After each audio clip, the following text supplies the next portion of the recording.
చిలుకూరు అర్చకుడిపై దాడి కేసులో అరెస్టుల పర్వం కొనసాగుతుంది. తాజాగా పోలీసులు 8 మందిని అదుపులోకి తీసుకున్నారు. శ్రీకాకుళంలో 5గురిని, వరంగల్లో 2, భద్రాచలంలో 1ని అదుపులోకి తీసుకున్నారు.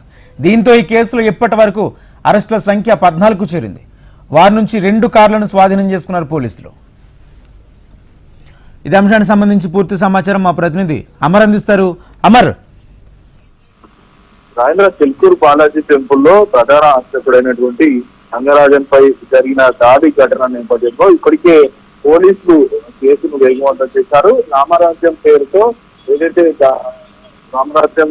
చాలా మంది దగ్గర డబ్బులు వసూలు చేసినట్టుగా తెలుస్తుంది. చాలా మందిని బెదిరించినట్టుగా పోలీసుల విచారణలో వెల్లడైంది. ఇప్పటికే చాలా మందిని పోలీసులు అదుపులోకి తీసుకోగా ఇవాళ మరో 8 మందిని పోలీసులు అదుపులోకి అయితే తీసుకున్నారు. అయితే ఆ అదుపులోకి తీసుకొని ఏపీ నుంచి ప్రస్తుతం మొయినాబాద్ స్టేషన్ కూడా తరలించిన పరిస్థితుల నేపథ్యంలో ప్రస్తుతానికి వాళ్ళంతా కూడా శ్రీకాకుళానికి చెందిన 5గురితో పాటు తెలంగాణలోని వరంగల్ చెందిన వారు ఒకరు కాకుండా మనకు భద్రాచలానికి సంబంధించి మరో 2 ఉన్నారు. అయితే వీరి నుంచి 2 కార్లను కూడా స్వాధీనం చేస్తున్నారు. ఇప్పటి వరకు 14 మందిని అదుపులోకి తీసుకోగా ఇందులో రామరాజ్యం ఫౌండేషన్ హెడ్ అయినటువంటి వీర రాఘవరెడ్డిని అతన్ని కూడా అదుపులోకి తీసుకున్న నేపథ్యంలో కీలకమైన అంశాలు బయటకు వస్తున్న నేపథ్యంలో ప్రస్తుతానికి రంగరాజాన్ని ఎందుకు బెదిరించవలసి వచ్చింది అన్న కోణంలో వీరరాఘవరెడ్డి విచారించిన పోలీసులు కీలకమైన సమాచారాన్ని సేకరించారు. రంగరాజాన్ని రామరాజ్యంలో చేరాలనేది ఒత్తిడి చేసి ఆ తర్వాత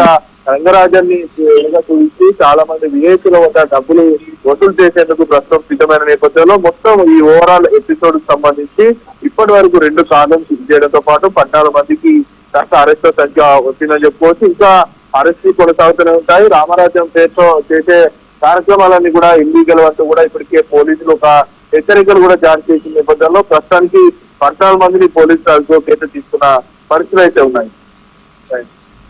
రైట్, థ్యాంక్ యూ అమర్.